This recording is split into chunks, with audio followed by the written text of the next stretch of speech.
I'm Stephen Greenblatt. I am the John Cogan University Professor of the Humanities in the English Department at Harvard.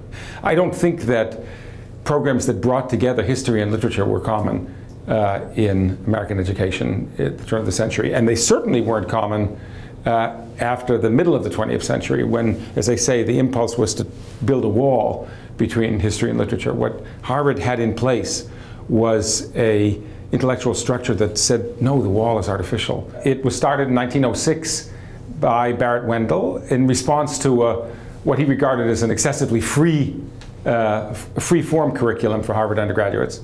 So he wanted to have one more focused on canonical works. So its impulse was fundamentally, as we would think of it, conservative and resistant to too much free choice. What happened, in effect, after 1906, after Barrett Wendell set up this innovative program, was that in my field, the humanities began to be pulled further and further away from history, from a sense of what was embedded in its time and place, or for that matter, what was about our own time and place that mattered.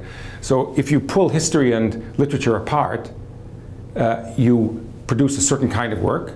But in the 1960s and 70s, when I and my generation came along, we wanted to, as we imagined it, open the windows and let history and literature start interacting again.